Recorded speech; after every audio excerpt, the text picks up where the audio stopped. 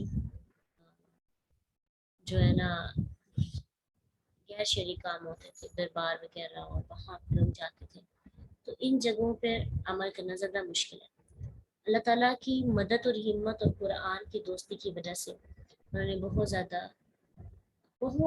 مشقتیں اٹھائی، ایون کہ کلاس لینے پر پابندی شروع ہو گئی، اور بہت زیادہ ٹارچر کیا گیا، ذہنی اذیت دی گئی پیرنٹس کی طرف سے، ماں کی طرف سے، بہن بھائیوں کی طرف سے۔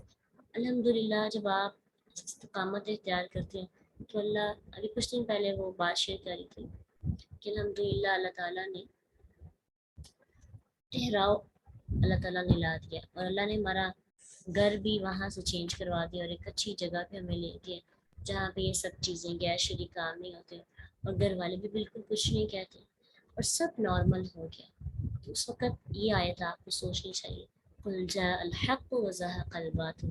ابھی مزید جب وہ لوگ خود حق کی طرف آئیں گے تو تب آپ کو شدت سے آیت یاد آئے گی، حق آ گیا، باطل مٹ گیا، اور باطل کی تقدیر میں لکھ جانا، مٹ جانا۔ باطل مٹ جانے کے لیے ہوتا ہے، باطل کو مٹ جانا ہی ہوتا ہے، ٹھیک ہے؟ اس لیے حق کی طرف، سچ کی طرف، سچائی کی طرف آئیں۔ جھوٹ، اگر ہم یہ دیکھیں کہ ہم جھوٹا راستہ اختیار کرتے ہیں، باطل راستہ اختیار کرتے ہیں تو مٹ جاتا ہے۔ اور یہ آیت اللہ کے نبی صلی اللہ علیہ وسلم نے پتہ کب پڑھی تھی، اس کا شان نزول، اور اللہ تعالیٰ نے پہلے یہ بشارت دے دی تھوڑے عرصے کے بعد یہ پوری ہو جائے گی۔ عبداللہ بن مسعود رضی اللہ عنہ کہتے ہیں کہ نبی صلی اللہ علیہ وسلم مکہ میں داخل ہوئے، بیت اللہ کے گرد 360 بت تھے، آپ انہیں کرتی کے ساتھ آڑ دے کر مارتے جا رہے تھے جو آپ کے ہاتھ میں تھی، اور یہ کہتے جاتے تھے جاء الحق وزهق الباطل ان الباطل كان زهوقا۔ حق کا کیا، باطل مٹ گیا، باطل ہمیشہ سے مٹنے والا ہے۔ اور پھر جاء الحق وما يبدئ الباطل وما يعيد، سورۃ سبا آیت 49۔ حق آ گیا اور باطل نہ پہلی دفعہ کچھ کرتا ہے نہ دوبارہ کرتا ہے، ٹھیک ہے؟ باطل باطل ہی ہوتا ہے۔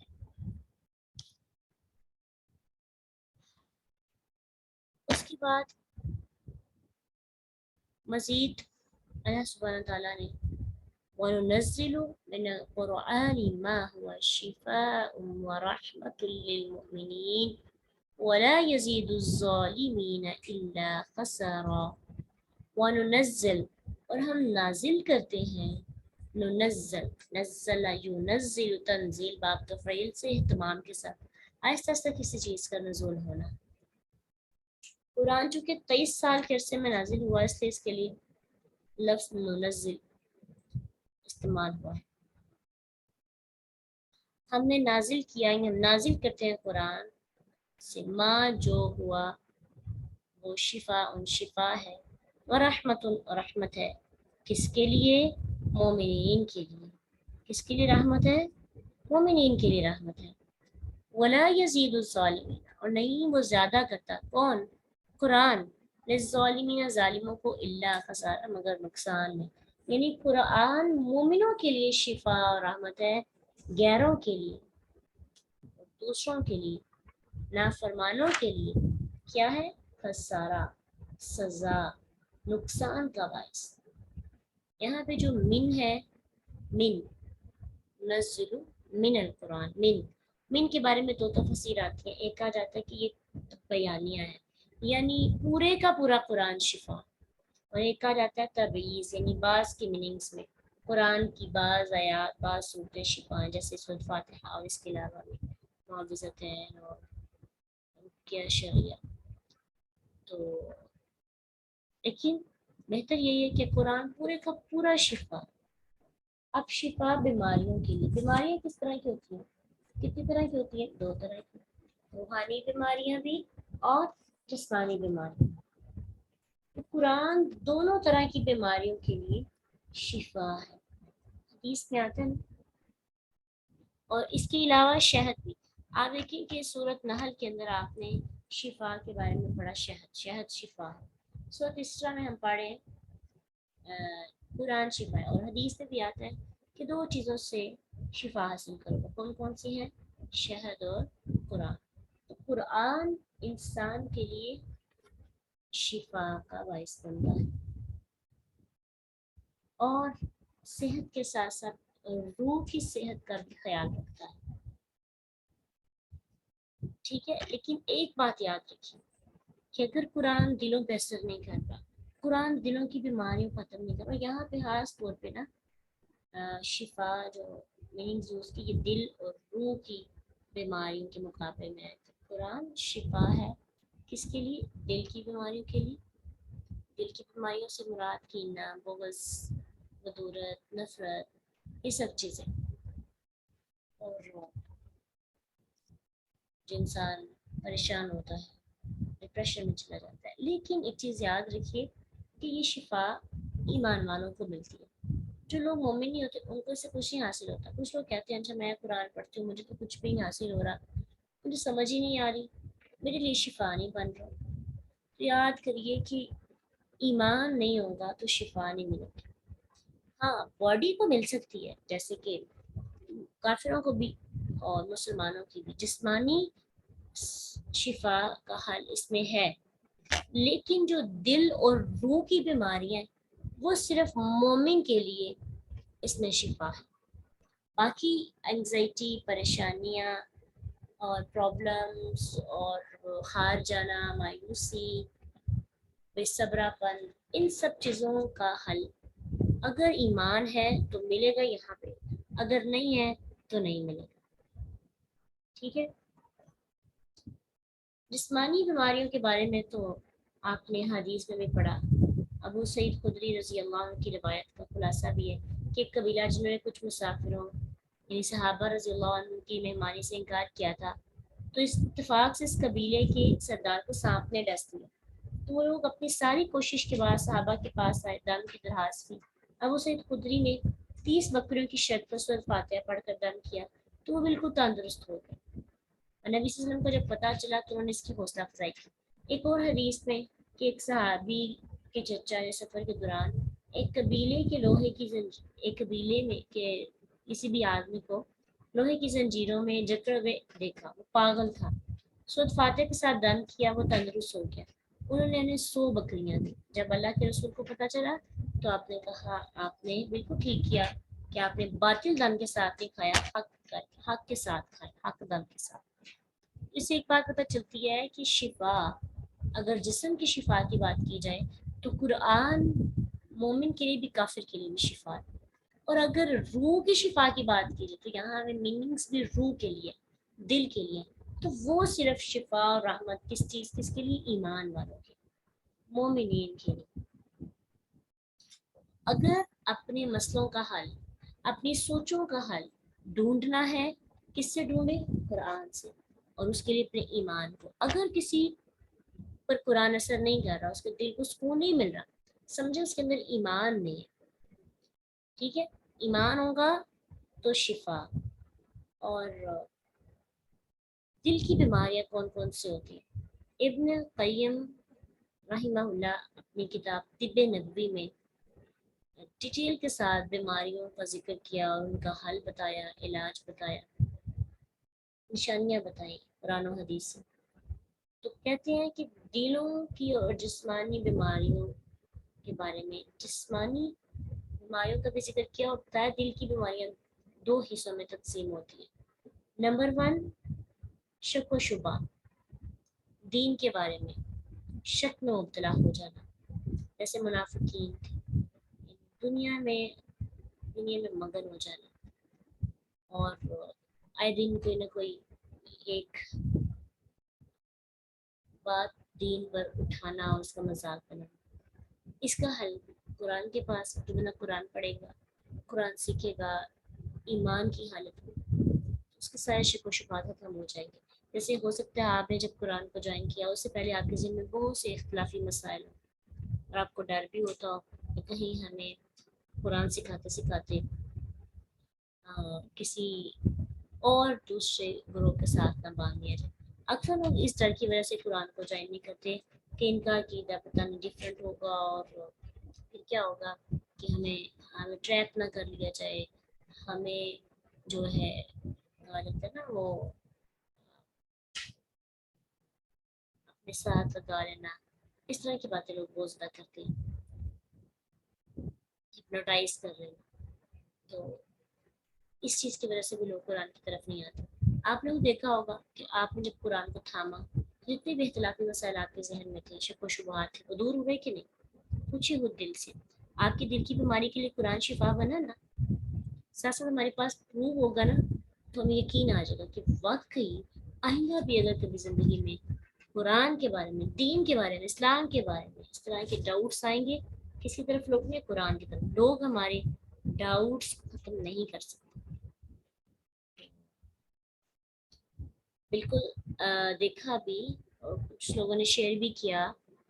انشاءاللہ اس پر پھر ہم ایک اپنے قرآن پارٹی ارینج کریں گے، اس میں آپ سب سے ڈسکشن کریں گے، آپ سب اپنے اپنے پریکٹیکلی ورک جو آپ نے قرآن کے ساتھ کیے اور قرآن نے اثر دکھایا وہ ضرور شیئر کریں گے، اس سے موٹیویشن ملتی ہے۔ تو بہت سے ماشاء اللہ اسٹوڈنٹس کا عقیدہ بڑا تذبذب کا شکار تھا، قرآن کو تھاما، اللہ نے شفا دی۔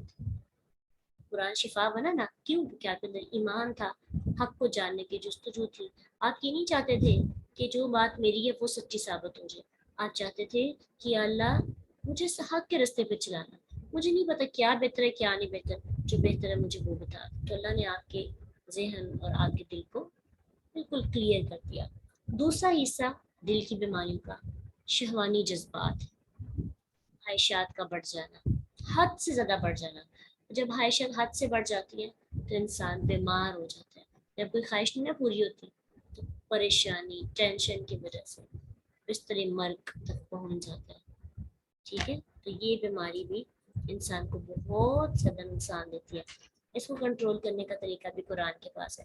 قرآن جب بات کرتا ہے حق کی، قرآن جب دنیا سے بے رغبتی کی بات کرتا ہے، قرآن جب آخرت کی بات کرتا ہے، قبر کی طرف توجہ دلاتا ہے، اچھی کاموں کی طرف توجہ دلاتا ہے، پھر کیا ہوتا ہے؟ انسان کی ٹینشنز چینج ہو جاتی ہیں اور انسان کے جذبات کنٹرول میں آ جاتے ہیں، اعتدال میں آ جاتے ہیں، اور قرآن شفا دے دیتے ہیں۔ تو سمجھ آئی بات؟ قرآن کس طرح شفا دیتا ہے؟ قرآن دراصل باتیں ہی ایسی کرتا ہے کہ انسان، ابھی کبھی کچھ دن پہلے آپ میں سے کچھ لوگوں کو نیند آ رہی تھی، ہمارا اس پہ قرآن کو شروع کرنے سے پہلے ہم نے چھوٹی سی تمہید باندھی اور اس میں ہم نے سیکھا کہ قرآن کو کس قدر کے ساتھ سیکھیں۔ تو آپ میں سے بہت سے اسٹوڈنٹ ایکٹیو ہو کر بیٹھ گئے۔ کیا آپ کو میڈیسن بھیجی تھی آپ نے کھائی، منہ پہ پانی پھینکا تھا؟ نہیں، الفاظ اثر کیے نا۔ اسی طرح قرآن کے بھی الفاظ اثر کرتے ہیں، اور ہم جو ادھر ادھر گر رہے ہوتے ہیں قرآن ہمیں اٹھا لیتے ہیں، ایکٹیو کر دیتے ہیں، ہمارا علاج کر دیتے ہیں، ہمیں ڈرپ لگاتے ہیں، ہم مضبوط ہو جاتے ہیں۔ بلڈ پریشر لو ہو جائے اس کو اعتدال میں کر دیتا ہے صرف قرآن، صرف کتاب۔ کون سی؟ قرآن۔ پھر اسی طرح مرض عشق، عشق کا جو مرض ہوتا ہے اس کا علاج بھی قرآن کے پاس ہے۔ ابن القیم رحمہ اللہ لکھتے ہیں کہ مرض عشق جو ہے نا، دو چیزوں سے مل کے بنتا ہے۔ ایک، معشوق کو اچھا سمجھنا، جس سے پیار ہو جائے اس کو بہت اچھا سمجھتے ہیں، بہت زیادہ، یعنی وہ فرشتہ ہوتا ہے، اس سے تو کوئی غلطی نہیں ہوتی، اس حد تک ہم اچھا سمجھتے ہیں، اس کی برائیاں سامنے واضح ہوتی ہیں لیکن پھر بھی ہم اس کو ہی اچھا سمجھتے ہیں۔ تو مرض عشق میں مبتلا ہونے والے لوگوں کے اندر پہلی چیز یہ ہوتی ہے، دوسری ہوتی ہے اسے پانے کی خواہش۔ یہ دونوں جب مل جاتی ہیں تو انسان عشق کے مرض میں مبتلا ہو جاتا ہے۔ انسان کو جتنا اسے دور کیا جائے انسان دور نہیں ہوتا۔ ٹھیک ہے، تو اس کا علاج کیا ہے؟ قرآن اور حدیث میں اس کا کیا علاج بتایا؟ وہ آپ نے حدیث سنی ہوگی کہ اگر آپ طاقت رکھتے ہیں تو نکاح کریں، اگر نکاح کی طاقت نہیں رکھتے تو پھر کیا کریں؟ روزے رکھیں تاکہ آپ کی انرجی کم ہو جائے اور آپ کی خواہشات ختم ہو جائے۔ ایک طریقہ تو یہ ہے، جب ہم روزے رکھیں گے کمزوری ہوگی، تو کمزوری میں جب آپ پتہ رمضان کے اندر روزوں کی حالت میں بڑی فیلنگ ایسی ہوتی ہے کہ انسان کی ایسے ایسے اٹریکشن والی فیلنگس نہیں ہوتی۔ اگر اس سے بھی حل نہ نکلے تو پھر یہ ہے کہ انسان اس کے بارے میں مایوس ہو جائے، اپنے آپ کو مایوس کرے، اور انسان جس کے بارے میں مایوس ہو جاتا ہے انسان اس چیز سے نکالتا ہے، امید نہ باندھے۔